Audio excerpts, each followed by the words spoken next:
Hello बच्चों, welcome to the new video. इसमें हम लोग पूरी कॉम्प्लेक्स नंबर की ज्योमेट्री वाली थ्योरी करने वाले। So one video and it will cover entire geometry related concepts of complex number, वो भी डायरेक्ट रिजल्ट्स। कुछ कुछ के प्रूफ मैंने बताए हैं, कुछ कुछ के नहीं बताए, बट प्रूफ्स आप लोग अपने नोट से देख सकते हो। इसमें पूरे की पूरे जितने भी कॉन्सेप्ट्स होंगे सब कुछ आपको लाइन से मिलने वाले हैं, ठीक है। And best part is that कि इसका मैंने पीडीएफ पार्ट वन आपने देख लिया होगा। अगर पार्ट वन नहीं देखा है, उसमें नॉन ज्योमेट्री कॉन्सेप्ट है, I have already uploaded it. आप उसको मेक श्योर कि ये कीजिए कि आप देख लीजिए। मैंने उसका भी लिंक डाल रखा है डिस्क्रिप्शन में, पिंड कमेंट में। एंड पार्ट टू तो यही वाला पार्ट है, इसमें सारे के सारे ज्योमेट्री वाले कॉन्सेप्ट है। दोनों का कंबाइंड पीडीएफ आपको नीचे सबसे पहले कमेंट पे मिल जाएगा। इसको अगर आप डबल स्पीड से देखते हो तो आपको लगभग 25 से 30 मिनट लगेगा, बिकॉज मुझे श्योर नहीं है कितना, बट आई थिंक इसको 50 से 60 मिनट में वाइंड अप किया जा सकता है। मैं बहुत धीरे धीरे बोल रहा हूँ, तो आप डबल स्पीड में देखेंगे तो भी सुनाई दे जाएगा, या फिर 1.5x में देखो, जैसी आपकी मर्जी। ठीक है, चलिए तो बिना कुछ देरी किए हम लोग स्टार्ट करते हैं geometry related concepts. Alright, so geometry related concepts, equation of circle से स्टार्ट करते हैं। ऑलराइट, देख लो यार, रोहित भाई कुछ कह रहे तुमसे।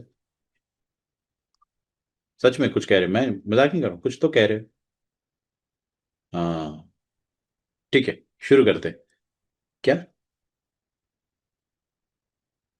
अच्छा अच्छा, ठीक ठीक ठीक। ठीक है, तो ज्योमेट्री रिलेटेड टू सर्कल, काम की बात स्टार्ट करते। देखिए, अगर आपके पास कोई सर्कल है, उसको कॉम्प्लेक्स प्लेन में कैसे रिप्रेजेंट किया जाता है वो हम समझने की कोशिश करें। तो लेट से यहाँ पे क्या लिखा है, mod z is equal to r. इसका मतलब क्या होता है? मॉड जेड का मतलब पहले तो आप समझो कि क्या हुआ करता था। मॉड जेड का मतलब होता है कि जेड का जीरो से distance, this is mod Z. ठीक है, तो distance of Z from zero. Okay, अब अपने पास ऐसा कोई पॉइंट है जिसका डिस्टेंस जीरो से हमेशा आर आ रहा होगा, तो उस केस में मॉड जेड हमेशा आर होगा। ऐसे कितने पॉइंट है इस दुनिया में जिनका डिस्टेंस ओरिजिन से आर आता होगा या फिर फिक्स नंबर आता होगा? इनफाइनाइट। वो सारे के सारे पॉइंट्स इस सर्कल पर लाई करेंगे, ये हमने सीखा था mod z is equal to r वाले कॉन्सेप्ट में। So the locus is a circle centered at origin. Basically, it represents collection of all the points lying on a circle with center at origin. Okay, अच्छा next देखते हैं। अगर z minus Z one का mod is equal to R आ जाता है, मतलब जो पॉइंट z होगा उसका z1 से डिस्टेंस हमेशा r आ रहा होगा। मतलब इस बार वो सारे पॉइंट फिर से एक सर्कल पर ही लाई करेंगे और उस सर्कल का सेंटर z1 हो जाएगा और radius will be r।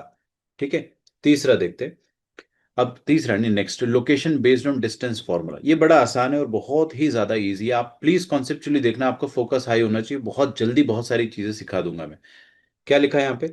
z minus Z one का modulus is equal to Z minus O, मतलब एक पॉइंट z है, ये वेरिएबल है, ये नाच रहा है हवा में, और ये इस कदर नाच रहा है कि इसका z1 से मॉड मतलब डिस्टेंस और z2 से मॉड मतलब z2 से डिस्टेंस इक्वल आ जाए। अच्छा, तो z का z1 से डिस्टेंस इक्वल आ जाए और z का z2 से डिस्टेंस इक्वल आ जाए। अच्छा, तो पॉइंट z अगर ये दोनों डिस्टेंस इक्वल बनाएगा तो आपको फील हो रहा है पॉइंट z का लोकस ये वाली लाइन आने वाली। And this line is what? Perpendicular bisector. तो लोकस आपके पास इस केस में क्या आ जाएगा? Perpendicular bisector. Perpendicular bisector of z1 z2 line segment, z1 z2 line segment. ठीक है, अच्छा ठीक है, आगे बढ़ते नेक्स्ट देखते। अगर ऐसा कुछ लिखा हो कि z माइनस जेड वन का mod plus z minus Z two का mod is equal to z1 minus Z two का मॉड, देखो इसको ऐसे समझो आप प्लीज। z1 और z2 दो फिक्स्ड पॉइंट्स है, ठीक है, और वो फिक्स पॉइंट कुछ इस तरह से, और z1 और z2 से दोनों पॉइंट से z का डिस्टेंस निकाला जा रहा है। तो हमारे पास पॉइंट z है, उसका z1 z2 दोनों से डिस्टेंस निकाला जा रहा है कुछ इस तरह से। तो z का डिस्टेंस z1 से निकाला जा रहा है, this is mod of z minus Z one. ठीक है, and this is mod of z minus Z two. अच्छा, हमें ऐसा कहा जा रहा है z माइनस जेड टू। आप समझो ना बेटे, ये पॉइंट नाच रहा है और ये इस कदर नाच रहा है कि इस किनारे से डिस्टेंस और इस किनारे से डिस्टेंस जो आ रहा है उनका addition, it is equal to z1 minus Z two का मॉड। दैट इज उनका addition is equal to z1 और z2 के बीच का डिस्टेंस। ये वाला डिस्टेंस हो जाएगा z1 और z2, that is z1 minus Z two का मॉड। अच्छा, तो ये पॉइंट का लोकस क्या आने वाला है आप खुद ही सोचो। अगर पॉइंट z को इस कदर नाचना है कि ये दोनों डिस्टेंसेस का सम लाइन सेगमेंट z1 z2 के बराबर हो, तो पॉइंट जेड को बस ये लाइन के बीचों बीच नाचना पड़ेगा, on the line. Point Z अगर बीच में कहीं पे भी होगा तो उसका डिस्टेंस सेम आने वाला है, दैट इज डिस्टेंस का सम आने वाला है z one minus Z two के मॉड के बराबर। तो लोकस क्या आने वाला है, line segment z one z two. ठीक है, या लाइन सेगमेंट के अंदर वाले पॉइंट्स का कलेक्शन। अच्छा, लेकिन अगर मैं इसमें ऐसा कुछ लिख दूं, ये आपको खुद से ही डिकोड करना है, ठीक है, कि z माइनस जेड वन का मॉडुलस और Z one minus Z two का modulus, z minus Z one का मॉडुलस और Z one minus Z two. Actually इसमें है ना जेड वन बस काट देना आप please, just remove this Z one. ठीक है, मैं थोड़ा सा कंफ्यूज हो गया है देख के कि मैंने कुछ गलत लिखा है ना, एक्चुअली गलत लिखा है। बट समझ जाओ कि z का z1 से डिस्टेंस और z का z2 से डिस्टेंस का डिफरेंस, इस बार सम नहीं डिफरेंस ले रहे हैं, that difference is always equal to z1 z2 का आपस में डिस्टेंस। एक काम करते हैं, दो फिक्स पॉइंट मैंने बनाए z1 z2 और एक नाचने वाला पॉइंट है z। उस नाचने वाले पॉइंट का बेटा z1 से डिस्टेंस निकालेंगे। वो नाचने वाला पॉइंट z यहां पे रखता हूं मैं, उधर भी रख सकते हैं लेकिन आप समझो, उसका डिस्टेंस z1 से ये आएगा, देखा आपको, और उसी z का डिस्टेंस z2 से ये आएगा। इन दोनों डिस्टेंस का अंतर कितना आने वाला है बच्चों, ये। और ये क्या है, z1 z2 के आपस का distance. Okay, that is z1 minus Z two का मॉडुलस। ओके ओके ओके, मतलब सर पॉइंट z जो होगा वो यहाँ पे z2 के राइट में पाया जाएगा हमेशा।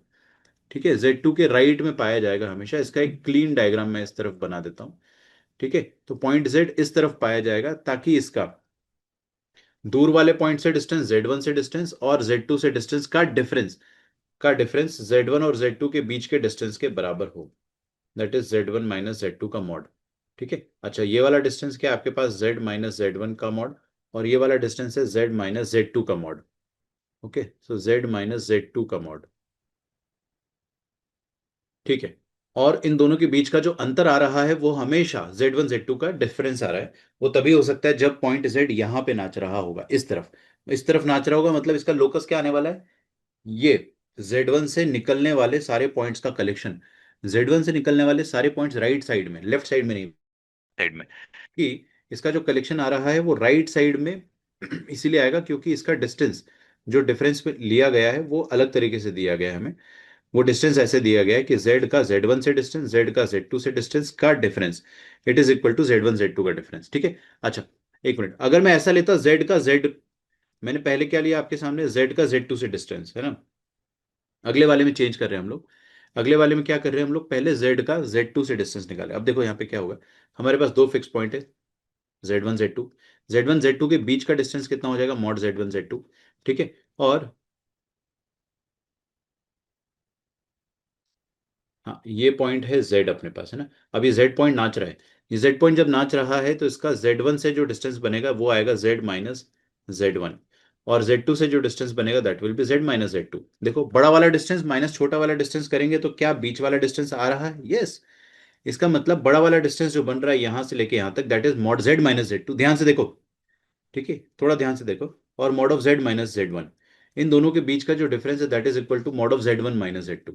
ओके ओके, मतलब इस बार पॉइंट z जो नाच रहा है उसको इस तरफ नाचना पड़ेगा। मतलब पॉइंट z यहाँ नाच सकता है, यहाँ नाच सकता है, इधर नाच सकता है, मतलब पॉइंट z का कलेक्शन जो आएगा that will be all the points towards the left of z1। Left of z1 में सारे पॉइंट्स का कलेक्शन निकालेंगे तो वो आपको एक रे देने वाला है, so it is going to be a ray emanating from point z। आप खुद ही सोचो ऑन द स्पॉट, ठीक है, कि पॉइंट z अगर इधर होगा तो बड़ा वाला डिस्टेंस z2 से बनेगा, है ना। तो z2 से बड़ा वाला डिस्टेंस है और z1 से छोटा वाला डिस्टेंस है। अच्छा एक बात बताइए, अगर मैंने इन दोनों डिफरेंस का, बड़ा और छोटा डिफरेंस का मैंने मॉडुलस लगा दिया इस तरह से, तो लोकस क्या हो जाएगा, पॉज करके सोचो, अगर मॉडुलस लगा दिया इसका मतलब फर्क नहीं पड़ता है कि किससे बड़ा डिस्टेंस बनता है किससे छोटा। इसमें फर्क पड़ता है कि बड़ा डिस्टेंस पहले होना चाहिए, छोटा बाद में। देखिए अगर मैंने मॉडुलस लगा दिया तो क्या होने वाला है इस बार ऐसा होने वाला है कि z पॉइंट को इधर रखोगे, ठीक है, तो उस केस में इसका ये बड़ा डिस्टेंस और छोटा डिस्टेंस, है ना, इन दोनों का डिफरेंस एक्चुअली बीच वाला z1 z2 के आपस के डिस्टेंस के बराबर होगा, है ना। और क्योंकि हमने मॉडुलस लिया है तो पॉइंट z यहां भी हो सकता है, क्योंकि उस केस में z का z1 से डिस्टेंस ये आएगा और z का z2 से डिस्टेंस ये आएगा। ठीक है, अब बड़ा माइनस छोटा करो या छोटा माइनस बड़ा करो, इन दोनों के बीच का अंतर z1 z2 के आपस का डिस्टेंस आ रहा है। मतलब पॉइंट z अगर राइट वाली रे में नाचेगा तो भी उसका डिस्टेंस z2 और z देने पर जो हमको चाहिए, और अगर वो लेफ्ट वाले साइड पे नाचेगा तो भी ऐसा ही होने वाला है। ठीक है, अच्छा, तो इसका मतलब यहां पर आपको लोकस में मिलेगा क्या? तो यहाँ पे आपको लोकस में मिलेगा इस बार राइट साइड के सारे पॉइंट्स का कलेक्शन, लेफ्ट साइड के सारे पॉइंट्स का कलेक्शन, मतलब डबल रे एमिनेटिंग फ्रॉम Z2। देखो, देखो इधर देखो, Z2 के राइट में जो भी रे जा रही हो या Z1 के लेफ्ट में जो भी रेज जा रही हो, ठीक है, इस तरह से Z1 के लेफ्ट में, तो इसका मतलब इस बार डबल रेज मिलेगी। बस बीच वाला इलाका लोकस का पार्ट नहीं होगा। अच्छा ठीक है, नेक्स्ट देखते हैं। यहाँ पे क्या लिखा है, Z-Z1 का मॉड इज इक्वल टू, ये तो बड़ा आसान है, अभी अभी देखा था अपन ने। Z का Z1 से डिस्टेंस हमेशा R होगा, तो वो पॉइंट Z इस सर्कल पे कभी भी लाई, कहीं पे भी लाई कर सकता है जहां पर रेडियस R आता होगा। तो एनीवेयर ऑन दिस सर्कल, ये भी हम लोग समझ पा रहे होंगे। अब ये वाला आप लोग डिकोड करके बताओ, एक बार आपको मैं टाइम देता हूँ, ट्राई करो। एक्चुअली इसमें हो क्या रहा है, देखिए प्लीज। जो पॉइंट Z होता है ना बेटा, वही वेरिएबल होता है। Z1 and Z2 are fix points. तो हमारे पास एक पॉइंट है Z1 और एक पॉइंट है Z2। ओके, क्या हो रहा है कि जो पॉइंट नाच रहा है ना, जो पॉइंट नाच रहा है उसको मैं एक काम करता हूँ, ब्लू कलर से बना देता हूँ। ये रहा पॉइंट जो नाच रहा है। उस पॉइंट का Z1 से जितना डिस्टेंस होगा और उस पॉइंट का Z2 से जितना डिस्टेंस होगा, उसी को तो बेटा अपन लिखेंगे Z-Z1 का मॉड और Z-Z2 का मॉड। ठीक है, अब ये डिस्टेंस का स्क्वायर प्लस डिस्टेंस का square is equal to something something हो रहा है। ओ माय गॉड, मुझे ऐसा लग रहा है कि यहाँ पाइथागोरस थ्योरम अप्लाई हो रहा है। ये वाले डिस्टेंस का स्क्वायर प्लस ये वाले डिस्टेंस का स्क्वायर और Z1 Z2 के आपस का डिस्टेंस का स्क्वायर, क्या आपको ऐसा लग रहा है पाइथागोरस थ्योरम अप्लाई हो रहा है? बिल्कुल। तो पॉइंट Z जब इस 2D स्पेस में नाचेगा, तो इसको इतना ध्यान रखना है कि पाइथागोरस थ्योरम अप्लाई होना चाहिए। तो पॉइंट जब जब भी नाचेगा और पाइथागोरस थ्योरम अप्लाई होना चाहिए, तो क्या आपको फील हो रहा है कि जो सर्कल, जो लोकस बनेगा वो सर्कल होना चाहिए? क्योंकि पाइथागोरस थ्योरम मतलब 90 डिग्री बन रहा होगा, क्योंकि पाइथागोरस थ्योरम अप्लाई हो रहा है। और 90 डिग्री कहाँ बनता है, सेमी सर्कल में। So angle in a semi circle is 90 degree. अच्छा, ऐसी बात है क्या? और अगर ऐसी बात है तो ये लोकस नीचे भी आ सकता है। मतलब आपको उस केस में पूरा एक सर्कल मिलेगा। देखिए, ये पूरा सर्कल मिलने वाला है। तो हमें मिला क्या इस केस में, एक सर्कल, एक ऐसा सर्कल जिसके diametric and point Z1 Z2 है और जिसका डायमीटर Z1 Z2 के बीच का डिस्टेंस है। ठीक है, नेक्स्ट देखते हैं, सुनिएगा बच्चों, ध्यान से सुनो। हाँ, मैंने आपको अभी अभी एक लोकस बताया था ना, जिसमें हमने क्या देखा था, Z का Z1 से डिस्टेंस एक किनारे से और Z2 से डिस्टेंस, और इन दोनों का सम और डिफरेंस हमने देखा था। ठीक है, अब मैं आपको बताने जा रहा हूं कि नेक्स्ट एलिप्स का लोकस क्या होता है। बहुत ही आसान है। एलिप्स में एक प्रॉपर्टी होती है, आपने कॉनिक्स पढ़ा है तो बहुत अच्छी बात है, नहीं पढ़ा है तो जल्दी देख लो। एलिप्स में अगर एक पॉइंट है, उसका फोकस 1 से डिस्टेंस और फोकस 2 से डिस्टेंस अगर ऐड करते हैं, तो वो कांस्टेंट आता है, और वो कांस्टेंट कॉनिक सेक्शन में 2a होता है। ठीक है, ट्वाइस द मेजर एक्सिस। यहां पे हम वैसे नहीं देखेंगे, यहां पे मैं बता देता हूं कि it will be just some constant. ठीक है, क्या कहा मैंने, अगर Z-Z1 देखे इधर, Z-Z1 ये वाला डिस्टेंस और Z-Z2 ये वाला डिस्टेंस का सम अगर कांस्टेंट है, सम अगर कांस्टेंट है तो लोकस इज एलिप्स। ठीक है, और अगर डिफरेंस कांस्टेंट है, देखो ना, Z का Z1 से और Z का Z2 से डिफरेंस अगर कांस्टेंट है, तो लोकस इज हाइपरबोला। क्या बोला, हाइपरबोला। तो आपको एक चीज और ध्यान रखनी है, यहाँ पर जो k का वैल्यू होगा ना, वो मॉड Z1 Z1 - Z2 से ज्यादा होना चाहिए। बस ये वाली चीज आपको कॉनिक्स में समझ में आ जाएगी। अभी फिलहाल के लिए ध्यान रखना कि Z1 और Z2 के आपस का जो डिस्टेंस होता है उससे ज्यादा होना चाहिए ये वाला कांस्टेंट। ठीक है, अच्छा, ये आपको समझ में आ भी जाएगा, अभी फिलहाल आप लोड नहीं लीजिए। और यहाँ पे कम होना चाहिए, Z1 और Z2 के आपस के डिस्टेंस से कम होना चाहिए। ठीक है, चलिए आगे बढ़ते हैं। Next, angle between the line रे एंड वेक्टर। देखो बहुत आसान रखेंगे अपन, आपको पता है हर कॉम्प्लेक्स नंबर एक वेक्टर होता है, सच में मजाक नहीं कर रहा हूं। अगर मैं आपको बोलता हूं ना, complex number Z is equal to x plus iota y, this is a complex number, it is actually a point. ये एक पॉइंट है, लेकिन आप अगर ध्यान से देखोगे तो ये एक वेक्टर भी है। This is also a vector. ठीक है, कैसे एक वेक्टर है मैं आपको बता देता हूँ, देखिए प्लीज, सामने देखना है ना थोड़ा ध्यान से। तो every complex number is a vector, क्योंकि वो जो Z लिखा हुआ है आपके सामने, दैट इज एक्चुअली Z-0। अगर अपन थोड़ा ध्यान से देखें, Z-0 का मतलब क्या होता है बच्चों, सुनो ध्यान से। अभी अभी मैंने बताया आपको, Z एक पॉइंट है और जीरो तो एक पॉइंट है ही। पॉइंट माइनस पॉइंट कर रहे हैं, ये तो हम वेक्टर में करते थे ना, जब भी कोई वेक्टर निकालना था जो दो पॉइंट्स को ज्वाइन करता था, तो हम क्या करते थे, बाद वाला पॉइंट माइनस पहले वाला पॉइंट। तो पॉइंट माइनस पॉइंट कर रहे हैं तो वेक्टर ही होता है। इन शॉर्ट, आपको ध्यान रखना है, हर कॉम्प्लेक्स नंबर वेक्टर की तरह बिहेव करता है, एग्जैक्टली वेक्टर की तरह बिहेव करता है, मैंने आपको ये सिखाया भी था। शॉर्ट शॉर्ट नोट्स पार्ट 1 में भी मैंने आपको सिखाया था। ठीक है। हाँ, तो अगर ये वेक्टर की तरह बिहेव करता है तो हर जेड के करस्पॉन्डिंग एक वेक्टर बनाया जा सकता है। Come back to this story. ये रहा पॉइंट जेड, ये है उसका value x plus iota y, ये है उसका कोऑर्डिनेट वेरिएंट, कोऑर्डिनेट इक्विवेलेंट। अगर मैं पॉइंट जेड की बात करता हूं तो मैंने ऐसे लिखा है, इसको मैंने पी नाम दे दिया है। पॉइंट जेड को अपन जेड माइनस जीरो भी लिख सकते हैं, तो इसका मतलब होता है कि ये वाला पॉइंट और जीरो वाले पॉइंट का सब्ट्रैक्शन। जब भी हम दो पॉइंट को सब्ट्रैक्ट करते हैं तो एक वेक्टर बनता है। वेक्टर मतलब बाद वाला पॉइंट माइनस पहले वाला पॉइंट। देखिए वेक्टर कैसा बनेगा, बाद वाला पॉइंट माइनस पहले वाला पॉइंट, ऐसा। ठीक है। समझो, बाद वाले पॉइंट पे हमेशा एरो आता है, वेक्टर ऐसे ही बनता है ना। अच्छा, तो दुनिया में हर कॉम्प्लेक्स नंबर क्या होता है, एक वेक्टर। क्या होता है बेटा, ध्यान से सुनो, कॉम्प्लेक्स नंबर होता है वेक्टर। यहाँ पे मैंने वही लिखा है, complex number Z means zero, Z minus zero, और simply the vector joining the point Z and zero. अब आपको आपको अगर कभी भी बोला जाए ना कि argument of a complex number निकालना है, that is argument of a complex number, तो कॉम्प्लेक्स नंबर का आर्ग्यूमेंट का मतलब पता है क्या होता है, कॉम्प्लेक्स नंबर के वेक्टर का आर्ग्यूमेंट। ये देखो, ये वेक्टर है, और इसका आर्ग्यूमेंट मतलब इसका एंगल किसके साथ, एक्स एक्सिस के साथ। तो ये argument of complex number x axis के साथ। समझ में आ रही है आपको मेरी बात? अच्छा अच्छा, ठीक है ठीक है सर। तो नेक्स्ट पेज में मैं आपको आर्ग्यूमेंट बता देता हूँ, then will come back to the basics.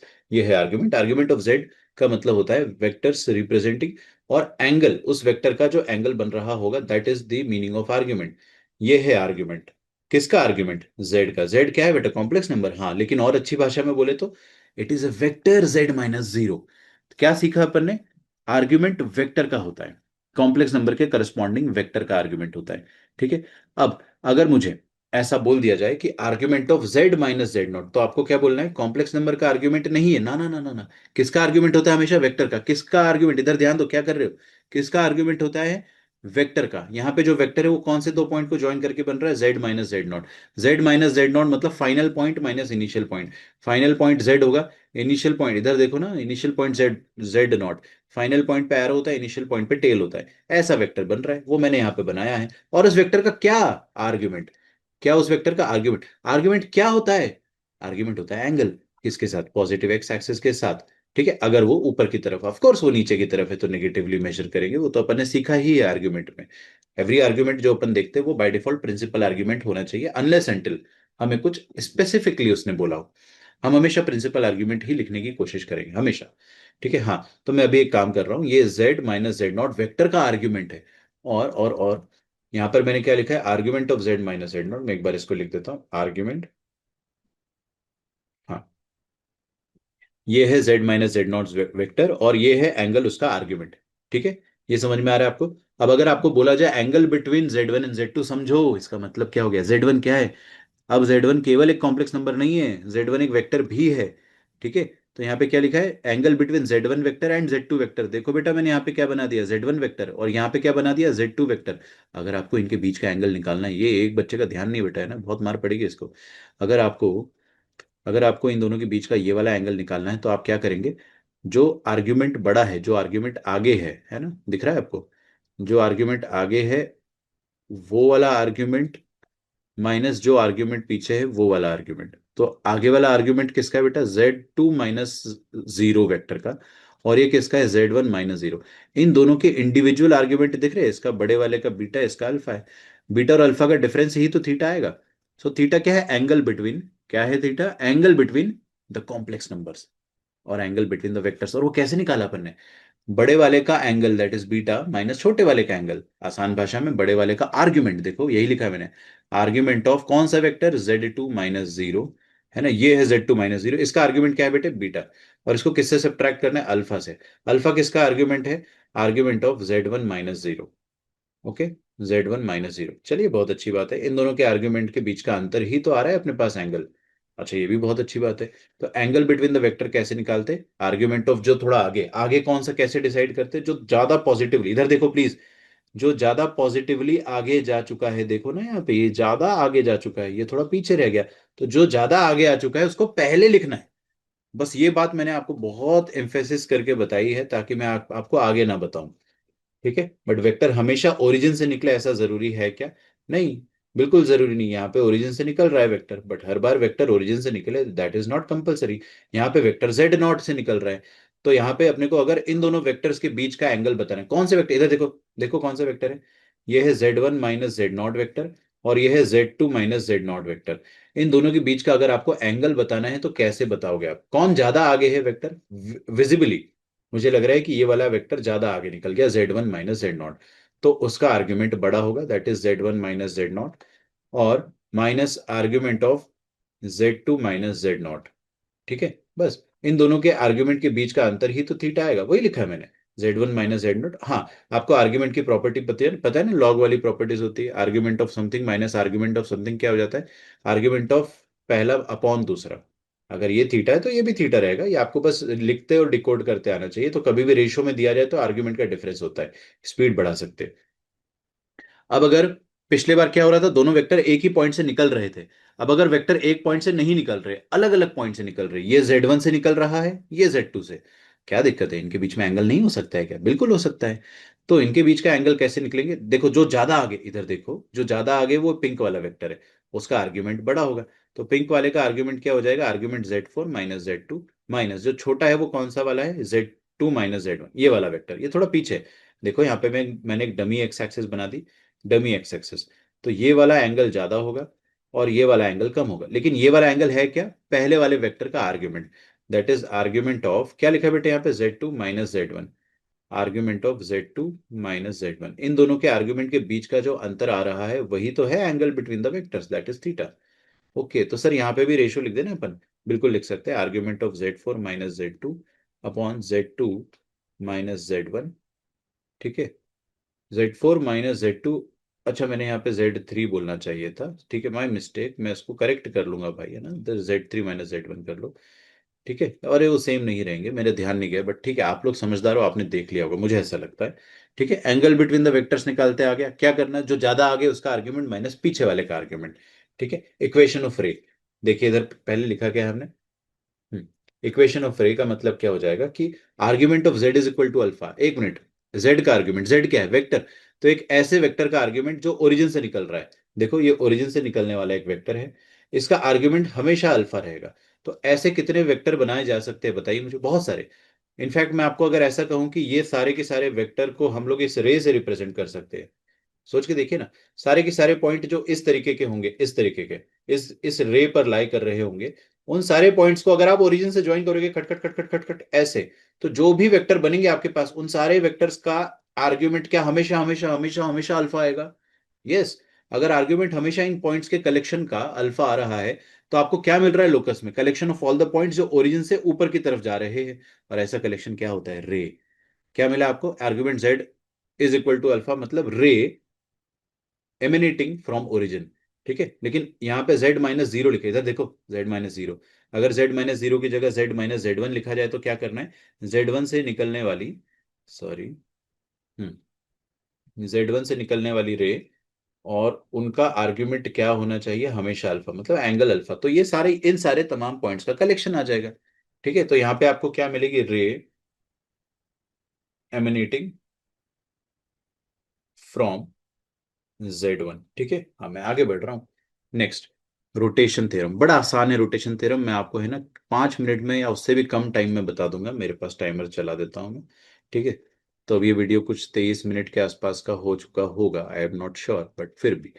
तो यहाँ पे क्या कर रहे हैं, रोटेशन थ्योरम का मतलब क्या होता है, देखो देखो सामने देखो, ये वाला वेक्टर है, आप बता सकते हैं इस वेक्टर का नाम क्या है, बड़े आसानी से, Z1 माइनस जीरो वेक्टर, और ये वेक्टर क्या है, Z2 माइनस जीरो। क्या आपको ऐसा फील हो रहा है कि इस वेक्टर में और इस वेक्टर में बस इतना फर्क है कि इसको अगर आपने थीटा से पॉजिटिव डायरेक्शन में घुमा दिया तो ये पीला वाला, येलो वाला वेक्टर मिल जाएगा?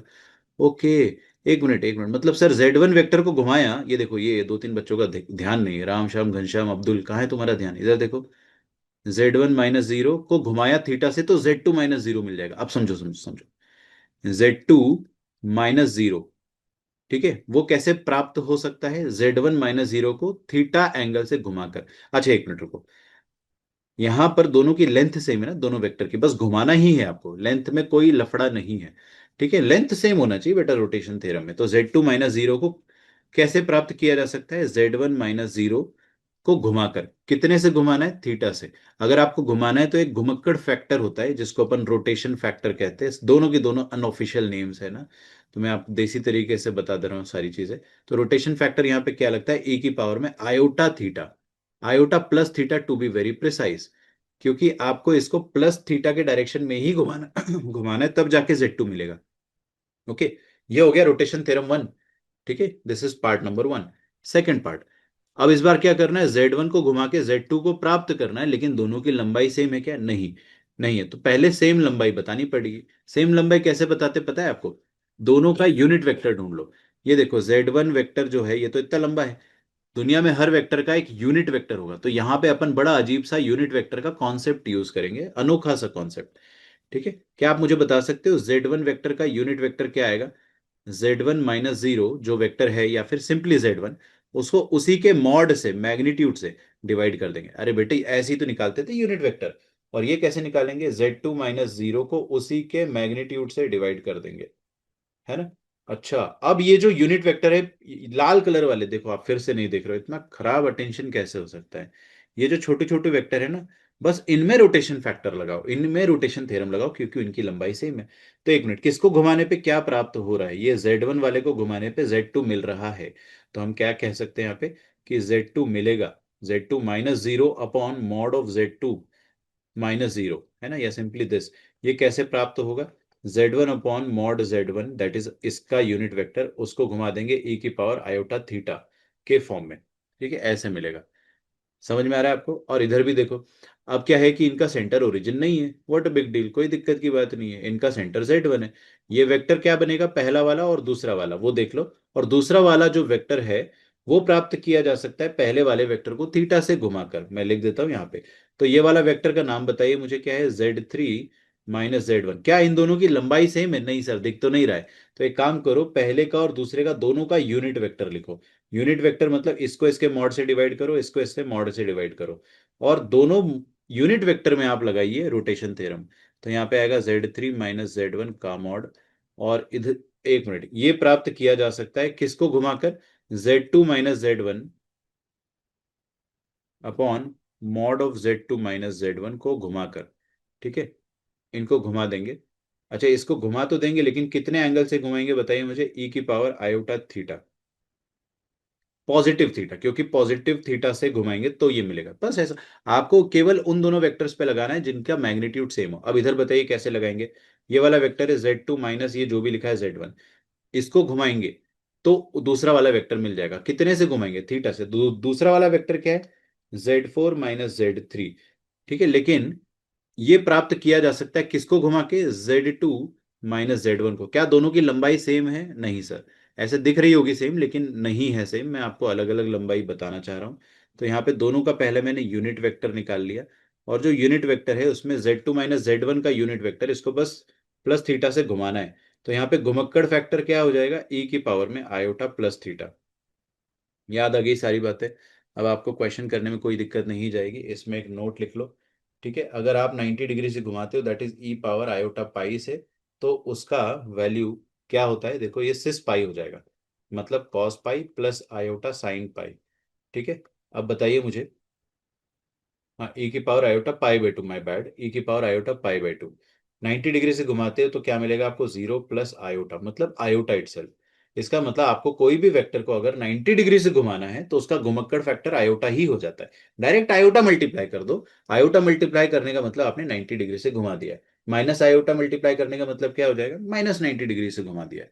ठीक है, अच्छा चलिए आगे बढ़ते हैं। Equation of arc. देखिए, इक्वेशन ऑफ आर्क को लिखेंगे कैसे? हमारे पास एक दो फिक्स्ड पॉइंट्स है। These are fixed points. ये फिक्स पॉइंट है, ये फिक्स पॉइंट है, और एक वेरिएबल पॉइंट है। अगर ये आर्क के ऊपर नाच रहा होगा तो ये कौन सी प्रॉपर्टी रिजेंबल कर रहा होगा, वो आपको सोचना है। मैं आपको बता ही देता हूं ना। ये ऐसी प्रॉपर्टी रिजेंबल कर रहा होगा कि ये वाला जो वेक्टर बन रहा होगा, पहला वेक्टर, और ये Z - Z2, sorry Z2 - Z, ठीक है, ये वाला जो वेक्टर होगा, इनके बीच का एंगल हमेशा हमेशा सेम आएगा। क्यों सेम आएगा? कल को अगर पॉइंट जेड नाचते नाचते यहां पर पहुंच जाता है, मैं वेक्टर का नाम लिखना सिखाऊंगा आपको, डोंट वरी। ठीक है, तो ये वाला जो वेक्टर बन रहा है हमारे पास, और ये वाला जो वेक्टर बन रहा है, इनके बीच का एंगल यहां पर भी थीटा होगा क्या? बिल्कुल। क्यों थीटा होगा? अरे अपन ने बचपन में पढ़ा था ना कि angle subtended bye an arc eight other point on the circumference is equal. तो ये वाला एंगल और ये वाला एंगल इक्वल है।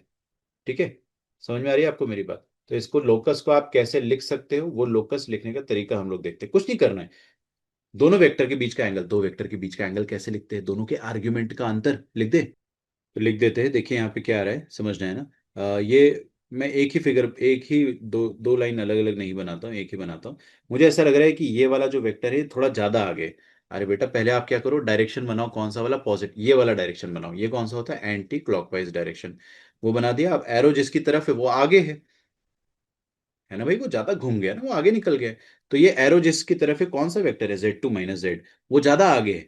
तो इसका आर्ग्यूमेंट ज्यादा बड़ा होगा। तो हम लोग क्या लिखने वाले, आर्ग्यूमेंट ऑफ Z2 - Z, है ना, ये ज्यादा होगा। और आर्ग्यूमेंट ऑफ Z1 - Z ये कम होगा। मजे की बात क्या है, जब Z पॉइंट नाच के इधर पहुंच जाएगा तो दोनों आर्ग्यूमेंट का जो अंतर रहेगा वो अभी भी कांस्टेंट रहेगा। That will still be theta. मतलब हम ऐसा कह सकते हैं, दिस इज ऑलवेज कांस्टेंट। ये हमेशा एक कांस्टेंट एंगल होगा, पता नहीं कौन सा कांस्टेंट एंगल होगा, बट हमेशा कांस्टेंट एंगल होगा जो कि एक्यूट होगा। Constant acute angle. ओके। अच्छा एक मिनट, तो सर यहाँ पे तो अपन आर्ग्यूमेंट को इस तरीके से लिख सकते हैं, Z2 - Z1 upon Z2 - Z। अपन कैसे लिखते हैं वेक्टर को, बाद वाला पॉइंट देखो इधर, बाद वाला माइनस पहले वाला, बाद वाला माइनस पहले वाला। तो Z1 अपॉन Z, है ना, दिस इज इक्वल टू 0। एक मिनट, कोई भी ये मसाला वेक्टर है, इस मसाला वेक्टर का आर्ग्यूमेंट 0 है। किसी भी मसाला वेक्टर का आर्ग्यूमेंट 0 नहीं है, सॉरी, कांस्टेंट है। ठीक है। तो आर्ग्यूमेंट कांस्टेंट है, इसका मतलब आपको समझ में आ गया ना क्या हो गया। हाँ, इसका आर्ग्यूमेंट कांस्टेंट है, मतलब ये आर्क बन रहा है। अगर ये थीटा एक्यूट बनता है, एक्यूट जैसे अभी बना है, तो उस केस में आपको मेजर आर्क मिलेगा। मैं यहाँ पे लिख भी देता हूँ। सो थीटा अगर एक्यूट बना तो you will get major arc. Theta अगर ऑब्ट्यूज बना तो आपको क्या मिलेगा, माइनर आर्क। और थीटा अगर 90 डिग्री, दैट इज π/2 बना, तो आपको क्या मिलेगा उस केस में, semi circle. Oh my God, तो नेक्स्ट इज अब सेमी सर्कल ओनली। अगला मैं आपको सेमी सर्कल ही इसका स्पेशल केस लिखवाने वाला हूँ। चलिए नेक्स्ट पेज पे चलते हैं। ऑलराइट, तो इसके बेसिस पे कुछ छोटे मोटे क्वेश्चंस आप ट्राई करो। अगर मैं आपको बोलता हूँ ये argument of something Z - 3i upon Z - 2 is equal to π/4, ये बना कर देखो आप। मैं आपको दो बनाकर बताता हूँ, है ना। वैसे मेरी एक आदत है, मैं है ना Z को बाद में लिखना प्रेफर करता हूँ, क्योंकि वो बाद वाला माइनस पहले वाला करके वेक्टर थोड़ा आसानी से मिल जाता है। कोई ज्यादा फर्क नहीं है, आप सीधा भी लिख के कर सकते हो, लेकिन मैं जो बता रहा हूँ उसको फॉलो करो एक बार। क्या लिखा है, Z1 - Z, Z2 - Z, नीचे 2 लिखा है बच्चों, है ना, ध्यान देना। तो Z1 क्या है, 3 आयोटा, सारी दुनिया जानती है 3 आयोटा इधर है। और ये क्या है, 2, 2 इधर है ना। तो आपको ऐसा देखना है कि एक ऐसा आर्क होगा जिसके दो पॉइंट्स ये होंगे। और एंगल π/4 है तो मेजर आर्क होना चाहिए। अगर एंगल ऑप्ट्यूज होता तो ये माइनर आर्क, ये वाला देखो ना, ये वाला माइनर आर्क आता। बट अभी मेजर आर्क आ रहा है। ठीक है, दिस इज अवर आंसर। याद रखने का तरीका ये हो जाएगा कि Z को अगर आप देखोगे ना, 3i से अगर मैं ज्वाइन कर दूं तो देखो, बाद वाला पॉइंट माइनस पहले वाला पॉइंट, तो आपको जो वेक्टर मिलेगा वो ये मिलेगा। अ, हाँ, ये वाला वेक्टर। और इधर भी बाद वाला पॉइंट माइनस पहले, देखो, बाद वाला माइनस पहले वाला, बाद वाले पे हमेशा एरो होता है। ठीक है, इनके बीच का एंगल जो आ रहा है वो π/4 आ रहा है ना। तो आपको ऐसा दिख दिख जाएगा कि ये वाला जो है वो ज्यादा ऊपर, आप है ना क्लॉकवाइज डायरेक्शन बना दो बस। क्लॉकवाइज बना दो तो ये वाला एंगल आपको दिख जाएगा, प्लस है। इसका मतलब ये ज्यादा जहां पे एरो पॉइंट कर रहा है वो ज्यादा ऊपर है, जहां पे एरो पॉइंट कर रहा है ना 3i पे, वो ऊपर है, उसको मैंने ऊपर लिखा है। ठीक है। इसके बाद आप ये वाला भी बनाकर देखिए, आराम से बन जाएगा, कोई दिक्कत नहीं है। And try these two. नहीं बनता है कमेंट करके बताइए, टाइम स्टैम्प के साथ, मैं आपको हेल्प करूंगा। Diametric form of circle, diametric form of circle बहुत ज्यादा आसान है बच्चों। देखिए है ना क्या होता है।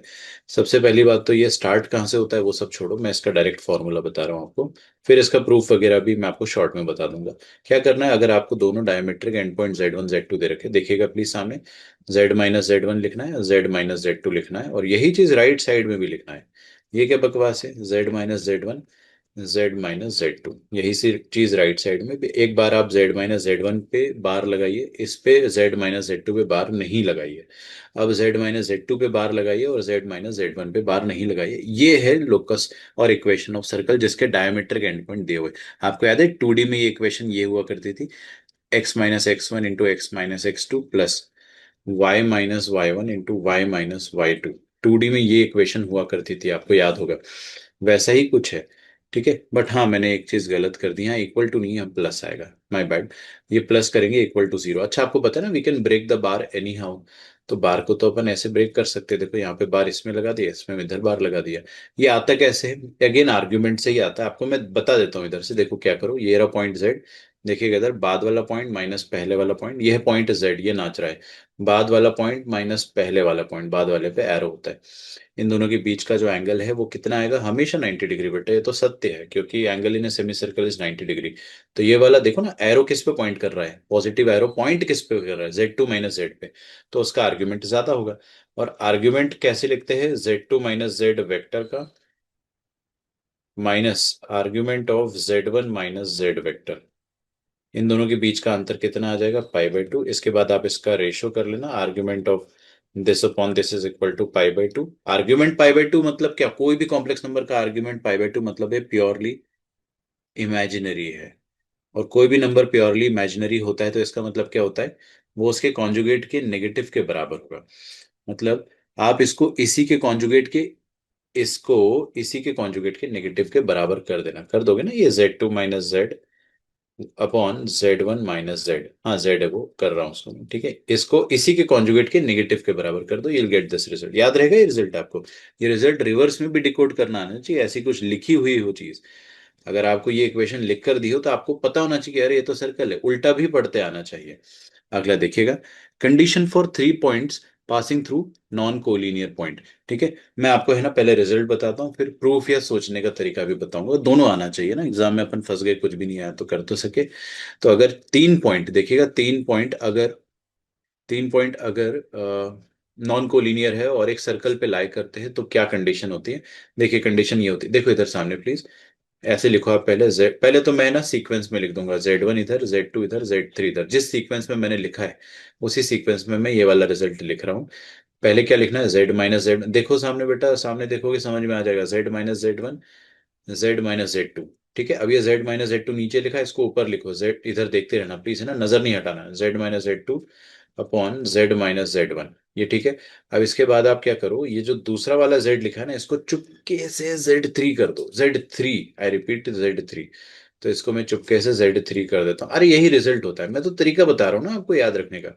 हाँ ये रिजल्ट होता है, this is equal to purely real. अगर ये प्योरली रियल है तो ये खुद के कॉन्जुगेट के बराबर होगा, खुद के कॉन्जुगेट के बराबर होगा मतलब इसको इसी के बार के बराबर कर दो, ये देखो ये मैंने लिखा। ओके देखो इसके बराबर ही लिखा है, बस हाँ ये इसके बार के बराबर। अब बार तो कैसे भी ब्रेक हो जाता है ना, we can break the bar anyhow. तो आपको ये रिजल्ट अगर दिखाई देता तो समझ जाना बार ब्रेक हो जाएगा। अच्छा बार तो ऊपर नीचे भी ब्रेक हो जाएगा, तो ये ऊपर नीचे हो जाएगा, ऊपर नीचे के साथ साथ बार तो और ज्यादा ब्रेक हो जाएगा, मतलब इंडिविजुअल कॉम्प्लेक्स नंबर्स पे बार लगाया जा सकता है। ये वाला रिजल्ट दिख जाए तो समझ जाना कि जेड के अलावा, बेटे इधर देखो देखो देखो, ये जेड दिख रहा है, इस जेड के अलावा सारे पॉइंट फिक्स्ड है, जेड नाचने वाला पॉइंट है। ठीक है, ये दोनों इक्वल है, इसका मतलब हो जाएगा तो पॉइंट्स आर कोलिनियर। ये आता कैसे, इसका प्रूफ भी बहुत आसान है, देख लो 2 सेकंड काम आता है बेटा प्रूफ। देखो ना, ये वाला वेक्टर जो होगा और ये वाला वेक्टर जो होगा, इनके बीच का एंगल जो होगा वो थीटा होगा, और एरो लगा दिया करो, मतलब ये बाद वाला है।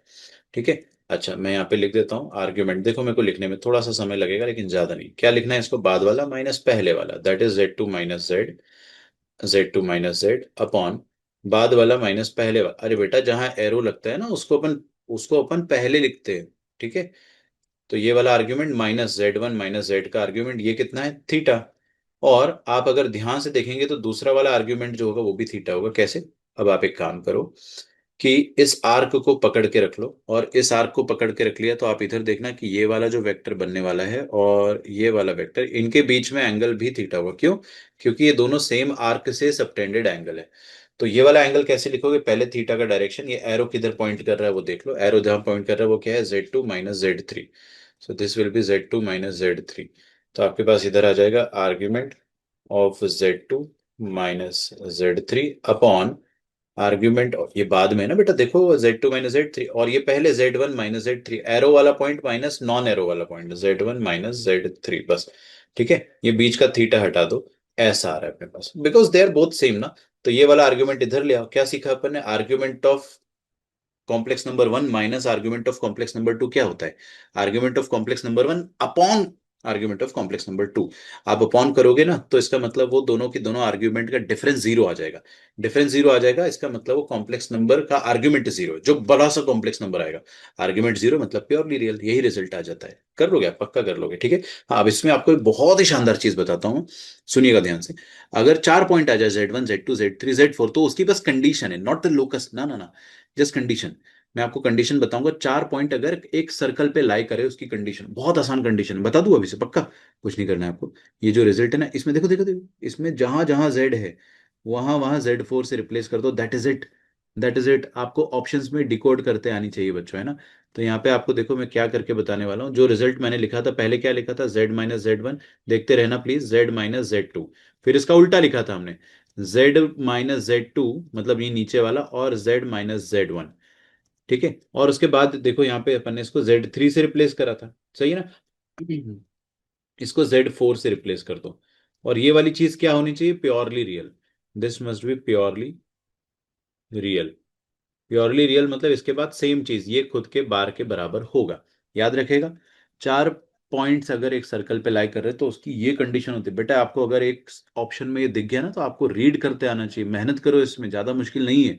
ठीक है, बार बार पढ़ो, दिन में 4 बार पढ़ो, महीने में 2-3 बार पढ़ो, आपको अपने आप याद हो जाएगा, रिटेन कर जाएगा आपका ब्रेन। ठीक है। हाँ जी, तो देखो जितने भी मैंने अभी तक लोकस आपको बताए हैं, वो सारे के सारे लोकस मैंने आपके सामने लिख दिए सर्कल के। पहला लोकस क्या है, mod z is equal to r. दूसरा है mod z minus Z naught is equal to r. समझ जाना, आप यहाँ पे थोड़ा सा इधर उधर हो गया, बट हाँ। फिर ये क्या था आपके पास, सेमी सर्कल वाला, ये भी मैंने बताया था ना आपको, सेमी आर्ग्यूमेंट ऑफ Z-Z1। एक सेकंड रुकेगा, हाँ। Argument of Z-Z1, argument of Z-Z2, ये हमने सेमी सर्कल में देखा था। फिर हमने पाइथागोरस थ्योरम वाला रिजल्ट देखा था अभी थोड़ी देर पहले। ठीक है। Angle in semi circle 90 degree होता है ना, वो वाला। इसमें प्लस पाई/2 रहा तो ये प्योर सेमी सर्कल होगा, और माइनस रहा तो भी सेमी सर्कल। ठीक है। लेकिन अगर दोनों रहे तो फिर ये पूरा सर्कल हो जाएगा। केवल प्लस तो सेमी सर्कल। खैर, अगला रिजल्ट मैंने आपको ये डायमेट्रिक फॉर्म वाला बताया था, अभी अभी याद है ना आपको। हाँ, फिर इसके बाद ये अभी जस्ट 3 पॉइंट, ये 3 पॉइंट्स अगर कॉन्साइक्लिक हो, ये 4 पॉइंट्स के कॉन्साइक्लिक होने की कंडीशन है। और अगला जो 8वां है और जो 9वां है, वो मैंने आपको बताया ही नहीं है, वो मैं आपको बताने जा रहा हूँ। ठीक है, 8वां 9वां भी देख लो अच्छे से। सर्कल खत्म हो जाएगा, मतलब सर्कल के जितने भी लोकस है वो थोड़े से लेंदी है। ठीक है, बड़ा आसान है, देख लो बेटा, इधर देखो प्लीज। अगर अपने पास दो फिक्स पॉइंट है, Z1 और Z2, तो इस तरह की इक्वेशन हमेशा सर्कल होती है। कैसी, Z-Z1 का बार Z-Z0 का बार। Z1 और Z0 फिक्स्ड पॉइंट्स है।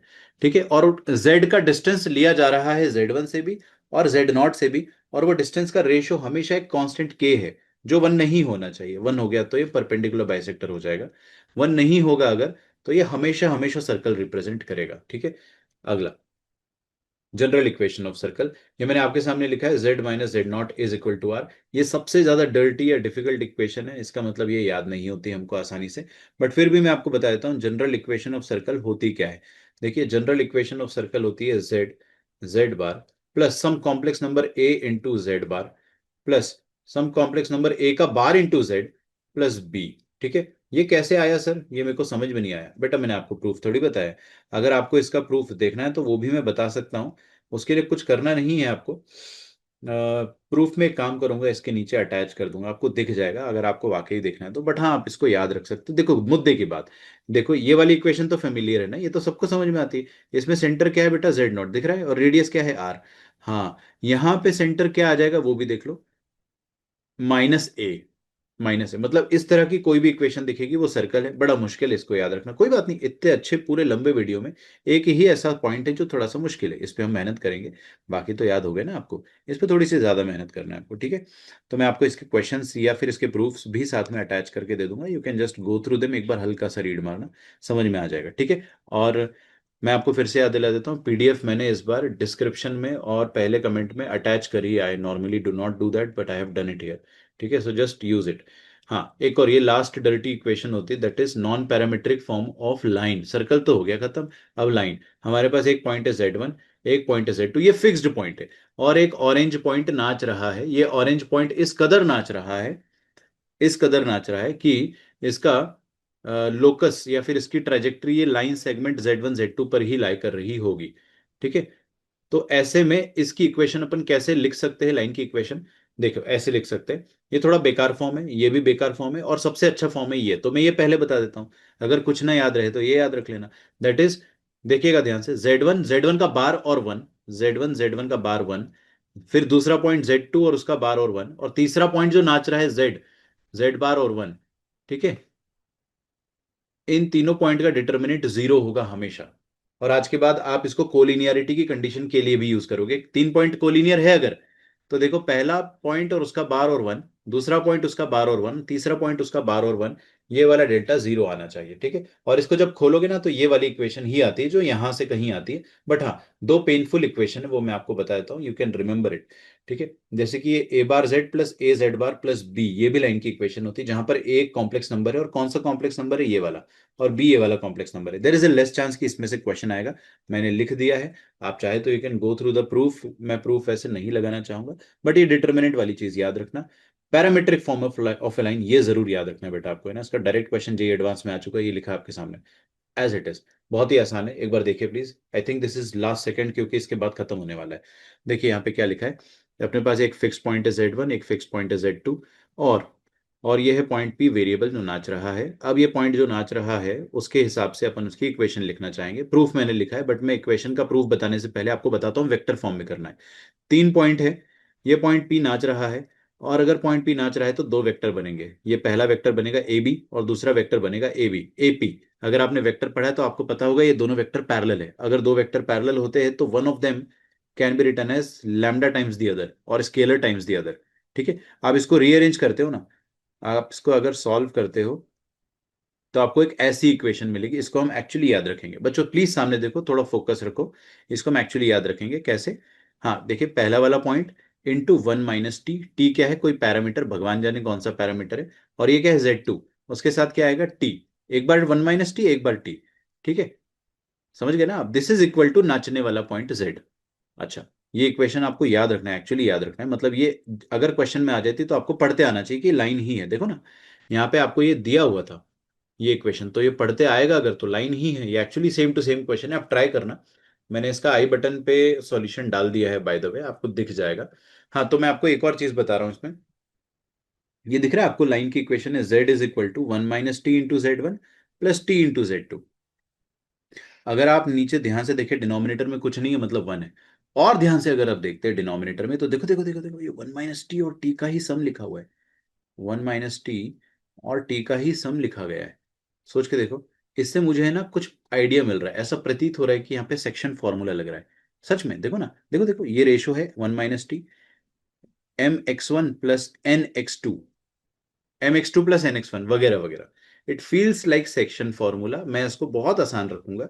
अगर अगर ये जो रेशो है मंकी और ये रेशो नालायक दोनों पॉजिटिव हुए तो वो इंटरनल डिवीजन है, कोई एक नेगेटिव हो गया तो एक्सटर्नल डिवीजन। ये तो बेसिक कोऑर्डिनेट ज्योमेट्री है ना। हाँ, नेगेटिव कब होगा, जब टी का वैल्यू वन से बड़ा हो जाएगा, मतलब प्रॉपर फ्रैक्शन नहीं होगा, बेसिकली वन से बड़ा हो जाएगा, ऐसा कहना चाहिए ना। नेगेटिव हुआ तो पॉजिटिव ही हो जाएगा। अच्छा हाँ, नहीं, अगर टी का वैल्यू प्रॉपर फ्रैक्शन हुआ, मतलब ये छोटू नंबर, पॉइंट 1, पॉइंट 2, पॉइंट 3, तो उस केस में one minus point 1, one minus point 2, one minus point 3, ये पॉजिटिव हो जाएगा, ये भी पॉजिटिव हो जाएगा। इसका मतलब दोनों रेशो पॉजिटिव, मतलब इंटरनल डिवीजन। टी का वैल्यू प्रॉपर फ्रैक्शन हुआ तो, और नहीं हुआ तो एक्सटर्नल डिवीजन, ये आपको ध्यान रखना है। कौन एक्सटर्नल डिवीजन क्या कर रहा है, पॉइंट जेड इंटरनली डिवाइड कर रहा होगा अगर टी प्रॉपर फ्रैक्शन है तो। इसका मतलब पॉइंट जेड अंदर वाले इलाके में पाया जाएगा। तो इसका मतलब टी का वैल्यू अगर प्रॉपर फ्रैक्शन है तो कौन से एरिया का लोकस आ रहा है, ये लाइन सेगमेंट के अंदर वाले इलाका का। और अगर टी का वैल्यू प्रॉपर फ्रैक्शन नहीं है तो लाइन सेगमेंट के बाहर वाले इलाके का आ रहा होगा लोकस। ठीक है, ध्यान रहेगा आपको। इसको सॉल्व करो, IIT JEE 2010 का क्वेश्चन है, नहीं बनता आई बटन चेक करो, सॉल्यूशन आपको मिल जाएगा। लास्ट, अगर तीन पॉइंट्स, ये आपको दिखेगा नहीं, मैंने बनाया इधर है भले, बट मेरी फोटो आ जाएगी इधर।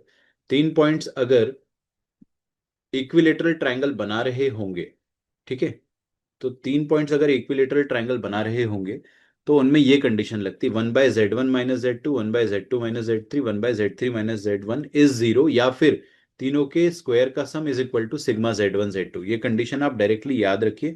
प्रूफ तो हमने किया ही होगा लेक्चर के दौरान, बट आप इसको डायरेक्टली याद रखिए। This is end of all the locus. ठीक है, तो मैंने आपको बहुत सारे लोकस बताए, थोड़े घटिया वाले लोकस आखिरी में रखे ताकि स्टार्टिंग में हम काम की चीज पढ़ सके।